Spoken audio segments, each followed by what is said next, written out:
तो आइए स्टूडेंट, स्वागत है आपका विजय स्टडी पॉइंट में। आज की इस वीडियो में हम लोग ये सिद्ध करेंगे कि रूट 5 एक अपरिमेय संख्या है। ठीक है, ये बहुत इंपॉर्टेंट प्रश्न है।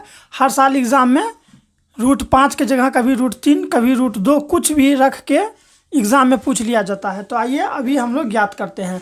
मैं अभी रूट 5 ज्ञात करने का विधि बताऊँगा और बाकी के जितने भी विधि है सब इसी पर अप्लाई होगा। ठीक है बच्चों, आइए हम लोग यहाँ ज्ञात करते हैं। सबसे पहले हम लोग हल देंगे। ठीक है, क्या देंगे? सबसे पहले हम लोग हल देंगे।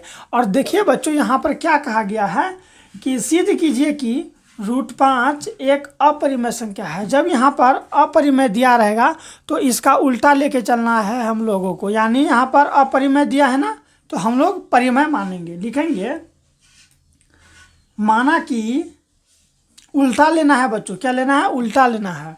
माना कि रूट अंडर 5 एक परिमेय संख्या मानेंगे इसको, क्योंकि अपरिमेय का उल्टा परिमेय होता है ना। तो माना कि रूट 5 एक परिमेय संख्या है। परिमेय संख्या है। और आप लोग को पता है जितने भी संख्या परिमेय होता है उसे हम लोग P बटे Q के रूप में लिख सकते हैं। ठीक है, यहाँ पर देखिए परिमेय संख्या है ना, वैसी संख्या जिसे P बटे Q यानी अंश बटा हर के रूप में लिखा जा सके उसे परिमेय संख्या कहते हैं। और जो Q का मान होगा, यानी यहाँ जो Q होता है, हर का जो मान होता है वो 0 नहीं होना चाहिए। तो वही चीज़ अब हम लोग यहाँ लिख देंगे।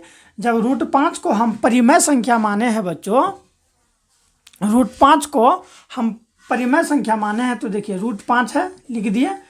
इसको हम परिमेय माने हैं ना, तो परिमेय संख्या क्या किसे कहते हैं? जिसे हम लोग P बटे Q के रूप में लिखते हैं उसे परिमेय संख्या कहते हैं। और जहाँ पर क्या होता है, जहाँ Q का जो मान है वो 0 के बराबर नहीं होना चाहिए।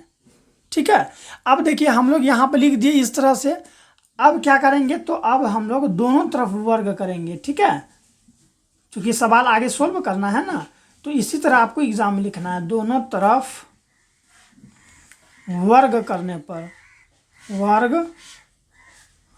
करने पर अब हम लोग दोनों तरफ वर्ग कर लेते हैं, यानी कि इस ओर भी और उस ओर भी। रूट 5 है तो रूट 5 दे के वर्ग कर दीजिए। लीजिए यही हुआ वर्ग। बराबर का चिन्ह है तो बराबर का चिन्ह, P बट्टे Q है तो P बट्टे Q दे के वर्ग करने के लिए कहा गया है ना, तो लीजिए हम लोग यहाँ वर्ग कर रहे हैं। ठीक है, अब देखिए स्क्वायर से रूट कट जाता है। स्क्वायर से रूट कट जाता है, मैं कैलकुलेशन बता चुका हूँ। स्क्वायर से रूट कटता है, जैसे कि यहाँ पर देखिए आप रूट अंडर 5 पर स्क्वायर है ना, तो इस स्क्वायर से ये रूट कट जाएगा तो 5 आएगा। ठीक है, समझ में आ गया। इससे पहले मैंने रूट 3 को सिद्ध किया है फुल एक्सप्लेनेशन के साथ। उसमें मैंने हर एक कैलकुलेशन के साथ साथ हर एक कॉन्सेप्ट बताया है। ठीक है, जाके उसको देख लीजिए, प्ले लिस्ट में उसका लिंक होगा। तो अब हम लोग इसको सोल्व करेंगे, तो स्क्वायर से रूट कट जाएगा तो यहाँ क्या आएगा, मेरा 5 आएगा। तो 5 डाल देंगे, बराबर है तो बराबर लिख देंगे।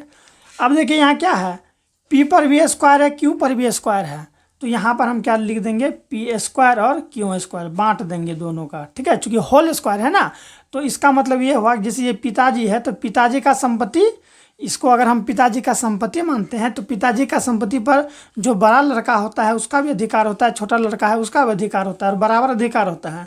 तो देखिए ये भी लिया संपत्ति और ये भी लिया संपत्ति, तो बराबर दोनों ले लिया ना। हाँ, तो इस तरह से आप समझने के लिए इसे कर सकते हैं। अब हम क्या कर सकते हैं, यहाँ 5 है तो 5 ज्यों का त्यों उतार दीजिए, बराबर है तो बराबर। P स्क्वायर है तो P स्क्वायर को भी ज्यों का त्यों लिख दीजिए।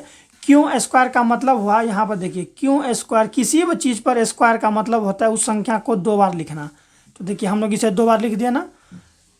अगर 4 पर स्क्वायर रहेगा तो 4 को हम लोग 2 बार लिख सकते हैं।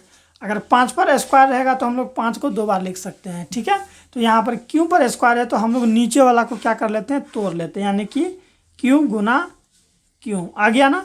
तो बच्चों याद रखिएगा, ऊपर वाला अंश होता है, नीचे वाला हर होता है। ऊपर वाला होता है बच्चों गुना में, नीचे वाला होता है भागा में। ठीक है, तो ये भागाम है। अगर मैं इसको बात करूँ तो ये भागाम है, यानी कि नीचे में है। ठीक है, बराबर को उधर जाएगा तो ठीक है, नीचे में है तो ऊपर में चल जाएगा। देखिए इसके नीचे कुछ नहीं, तो क्या हम लोग 1 मान सकते हैं?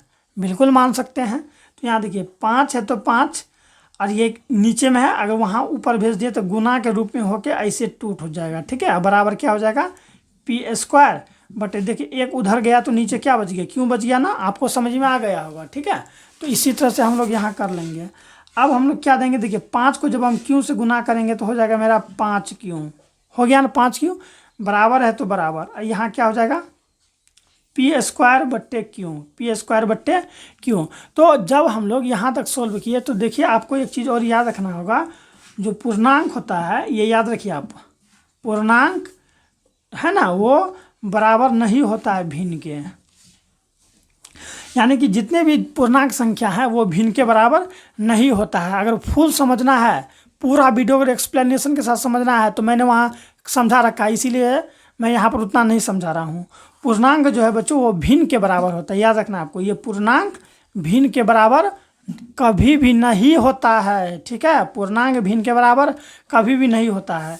तो यहाँ पर देखिए बच्चों, जब हम लोग यहाँ सोल्व किए तो 5 एक पूर्णांक है, तो ये भी क्या होगा मेरा पूर्णांक। तो पूर्णांक को अगर हम लोग पूर्णांक से गुना करेंगे तो पूर्णांक होगा। जैसे देखिए 5 पूर्णांक है, बिल्कुल पूर्णांक है, चूँकि संख्या रेखा पर जितने भी संख्या है उसे हम लोग पूर्णांक कहेंगे। तो देखिए ये भी पूर्णांक, ये भी पूर्णांक, जब पूर्णांक को पूर्णांक से गुना करेंगे तो पूर्णांक आया। और यहाँ देखिए अंश बट्टे हर के रूप में है, यानी p/q के रूप में है, तो ये भिन्न हो जाएगा। जो अंश बट्टे हर के रूप में जो जो संख्या होता है उसे हम लोग क्या कहते हैं, भिन्न कहते हैं। यहाँ पर देख सकते हैं आप लोग, अंश बट्टे हर के रूप में है, p/q के रूप में है, या 2/4 के रूप में रहेगा, जैसे भी रहे। तो अंश बट्टे हर के रूप में रहेगा तो उसे हम लोग भिन्न कहते हैं। क्या कहते हैं, भिन्न कहते हैं। तो वही चीज़ यहाँ पर है। तो जब हम लोग सोल्व किए तो एक तरफ आ गया मेरा क्या, पूर्णांक, तो यहाँ लिख दीजिए पूर्णांक, और एक साइड मेरा क्या आया, पूर्णांक बराबर है तो बराबर, p/q के रूप में है तो ये हो गया मेरा भिन्न। क्या हो गया, भिन्न।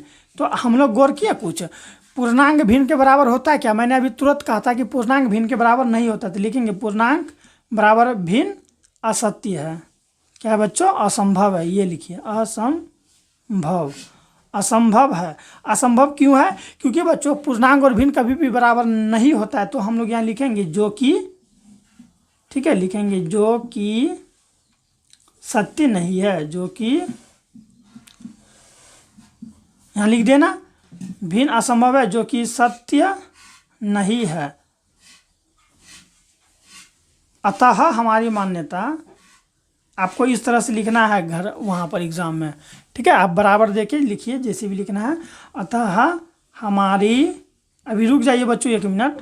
अतः हमारी मान्यता, यहाँ लिखेंगे इस तरह से, अतः हमारी मान्यता गलत, अतः हमारी मान्यता गलत है। क्या लिखेंगे, अतः हमारी मान्यता गलत है। इससे सिद्ध होता है कि, इससे, देखिए 2 बार दे दिए, ठीक है। इससे सिद्ध होता है कि, इससे सिद्ध होता है कि, क्या बच्चों, क्या मानते, √5 माने थे ना। इससे सिद्ध होता है कि √5 एक अपरिमेय संख्या है, अपरिमेय संख्या है। यहाँ पर आप 1 मिनट रुक जाइए, फिर से एक बार समझा देते हैं। संख्या है, ठीक है। बस इसी तरह आपको लिख देना है पूर्णांक बराबर भिन्न। यहाँ देख लीजिए एक बार, यहाँ क्या आया, पूर्णांक बराबर भिन्न, जो कि क्या है, असंभव है। तो जो कि सत्य नहीं है, ये बात सही है, ये असंभव है, तो दोनों बराबर है, ये सत्य नहीं है, जो कि सत्य नहीं है। अतः हमारी मान्यता गलत है।